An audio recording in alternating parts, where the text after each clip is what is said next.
بالاجواء وخلوا اللي معاكم بعد يستمتعوا.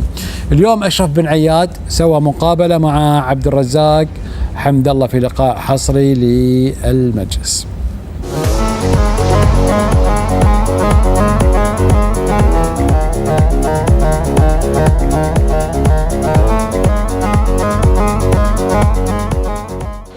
حصريا على قنوات الكاس، مهاجم المنتخب المغربي عبد الرزاق حمد الله. عبد الرزاق مرحبا بك، شكرا جزيلا، الجميع يطالب بك في هذه المقابلة. شكرا اخوي اشرف على الاستضافة وبارك الله فيك، والحمد لله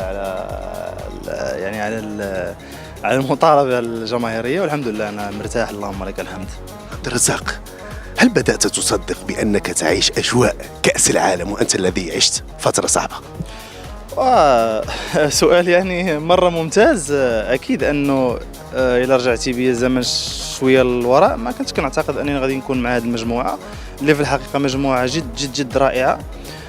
لكن الحمد لله هذا عطاء من الله سبحانه وتعالى أولا، وثقة المدرب والطاقم التقني، والحمد لله أنا حاليا معهم، وكنتمنى ان شاء الله انني نقدم الاضافه معاهم ونساعد الزملاء ديالي باش نفرحوا المغاربه ان شاء الله. ارى الصور، اراك مبتسما مركزا، كيف تجري التحضيرات؟ اكيد يعني ما دامك في المنتخب المغربي فخاصك تبتسم، والتبسم لا يكون يعني مصطنع في هذا الصور، بالعكس يعني ابتسامه خارجه من القلب، واكيد حتى ابتسامه معها يعني تركيز عالي جدا، لأنه كل دقيقة محسوبة لنا هنا، يعني كل دقيقة لازم نكونوا يعني في تركيز عالي جدا على أساس نقدر أننا إن شاء الله نتأهل من هذه المجموعة بإذن الله. أين سيكون المفتاح في مباراة كرواتيا؟ مباراة كرواتيا يعني مباراة ما راح تكون سهلة، مباراة صعبة، والمباريات الودية دائما تختلف على المباريات الرسمية. المنتخب الكرواتي أكيد ما قدم المستوى المطلوب في آخر مباراة ودية له، لكن مباريات كأس العالم تبقى كبيرة، لازمها تركيز عالي، لازمها مواظبة، لازمها يعني استمرار في العطاء طيل 90 دقيقة.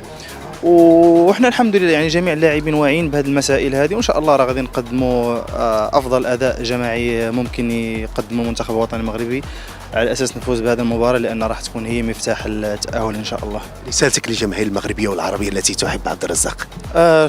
شكرا كثير، يعني شكرتهم كم من مرة ولكن الشكر لا يكفيهم على قولة الأذان. أشكرهم كلهم، جميع الجماهير لا المغربية ولا غير المغربية، على مؤازرتها لعبد الرزاق، وإن شاء الله أتمنى وراجيا من الله سبحانه وتعالى أني أساعد المنتخب وأفرحهم بإذن الله في هذه البطولة إن شاء الله. عبد الرزاق، أنا وأنت أكثر ناس تعرضوا للطقطقة في تويتر. أنا عندي مناعة، أنت؟ أنا مناعتي أكثر منك. شكرا جزيلا. لازم المناعة تكون موجودة ما دام أنت داخل هذا المجال الكروي وكذا، يعني لا الحمد لله يعني ما عليك.